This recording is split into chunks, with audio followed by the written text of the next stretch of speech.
ಪ್ರಿಯ ವೀಕ್ಷಕರೇ, ಅನಾಮಧೇಯನ ಮತ್ತೊಂದು ವಿಡಿಯೋಗೆ ನಿಮ್ಮೆಲ್ಲರಿಗೂ ಸ್ವಾಗತ. ನೀವು ಬಾಲಿವುಡ್ನ ಸಲ್ಮಾನ್ ಖಾನ್ ಅಭಿನಯದ ಏಕ್ ದ ಟೈಗರ್ ಚಿತ್ರವನ್ನು ನೋಡಿಯೇ ಇರುತ್ತೀರಾ. ಈ ಚಲನಚಿತ್ರ ತೆಗೆಯೋಕೆ ಪ್ರೇರಣೆ ನೀಡಿದ್ದು ಯಾರು ಗೊತ್ತಾ? ಅವರು ಬೇರೆ ಯಾರೂ ಅಲ್ಲ, ಸುಮಾರು 30 ವರ್ಷಗಳ ಕಾಲ ತನ್ನ ಪ್ರಾಣವನ್ನೇ ಪಣಕ್ಕಿಟ್ಟು ಶತ್ರು ದೇಶದಲ್ಲಿ ಅಂದರೆ ಪಾಕಿಸ್ತಾನದಲ್ಲಿ ನೆಲೆಸಿ ಅವರಿಗೆ ಮಣ್ಣು ಮುಕ್ಕಿಸಿದ್ದ ವೀರ ಭಾರತೀಯ ನಮ್ಮ ರವೀಂದ್ರ ಕೌಶಿಕ್.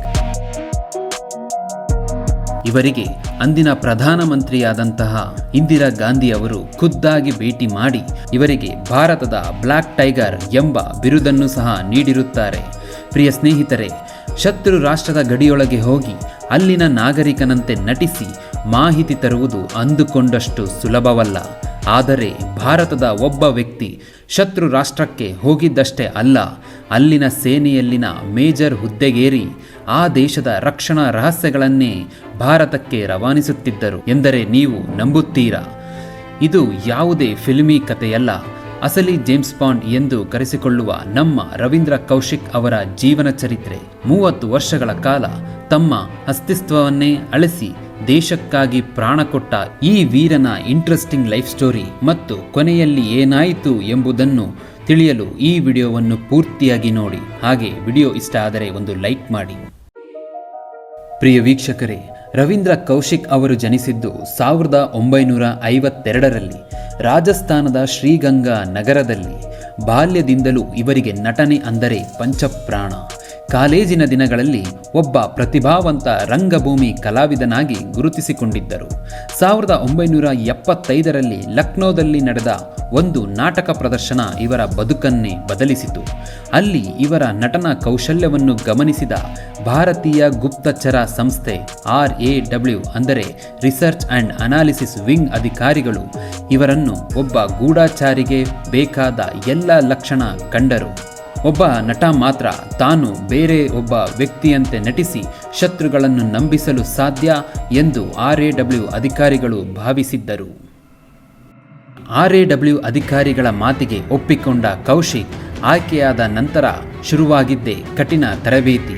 23 ವರ್ಷದ ಯುವಕ ರವೀಂದ್ರ ಅವರಿಗೆ 2 ವರ್ಷಗಳ ಕಾಲ ಕಠಿಣ ಟ್ರೈನಿಂಗ್ ನೀಡಲಾಯಿತು.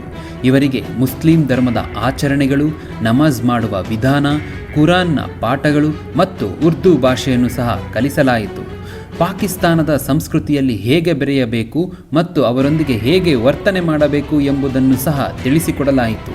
ಇವನು ಭಾರತೀಯನೆಂದು ಯಾವುದೇ ಪುರಾವೆ ಸಿಗಬಾರದು ಎಂಬ ಉದ್ದೇಶದಿಂದ ಇವರ ಎಲ್ಲ ಹಳೆಯ ದಾಖಲೆಗಳನ್ನು ಸುಟ್ಟು ಹಾಕಲಾಯಿತು. ಕೊನೆಗೆ ರವೀಂದ್ರ ಕೌಶಿಕ್ ಎಂಬ ವ್ಯಕ್ತಿ ಸತ್ತಿದ್ದಾನೆ ಎಂದು ನಂಬಿಸಿ ನಬಿ ಅಹಮದ್ ಶಾಕೀರ್ ಎಂಬ ಹೊಸ ವ್ಯಕ್ತಿಯನ್ನು ಸೃಷ್ಟಿಸಲಾಯಿತು. ಆದರೆ ನಿಮಗೆ ಗೊತ್ತಿರಲಿ, ಆ ನಬಿ ಅಹಮದ್ ಬೇರೆ ಯಾರೂ ಅಲ್ಲ, ಅವರೇ ಭಾರತದ ರವೀಂದ್ರ ಕೌಶಿಕ್ ಆಗಿದ್ದರು. ಕೌಶಿಕ್ ಅವರು ಪಾಕಿಸ್ತಾನಕ್ಕೆ ಹೋದ ಮೇಲೆ ಅವರು ಕರಾಚಿ ವಿಶ್ವವಿದ್ಯಾನಿಲಯದಲ್ಲಿ LLB ಸೇರಿಕೊಂಡರು. ಅಲ್ಲಿ ಎಲ್ಲರ ನಂಬಿಕೆ ಗಳಿಸಿದ ನಂತರ ಅವರು ಪಾಕಿಸ್ತಾನಿ ಸೇನೆಗೆ ಸೇರಲು ಅರ್ಜಿ ಹಾಕಿದರು.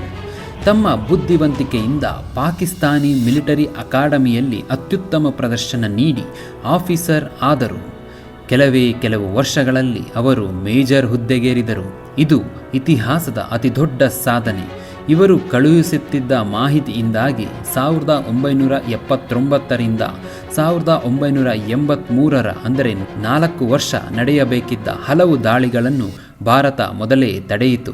ಇವರ ಮಾಹಿತಿ ಎಷ್ಟು ನಿಖರವಾಗಿತ್ತು ಎಂದರೆ ಅಂದಿನ ಪ್ರಧಾನಿಯಾದಂತಹ ಇಂದಿರಾ ಗಾಂಧಿ ಅವರು ಇವರನ್ನು ಖುದ್ದಾಗಿ ಭೇಟಿ ಮಾಡಿ ಭಾರತದ ಬ್ಲ್ಯಾಕ್ ಟೈಗರ್ ಎಂಬ ಬಿರುದನ್ನು ಸಹ ನೀಡಿದ್ದರು. ಪ್ರಿಯ ವೀಕ್ಷಕರೇ, ರವೀಂದ್ರ ಅವರ ಜೀವನ ಇಲ್ಲಿಗೆ ಮುಗಿಯಲಿಲ್ಲ.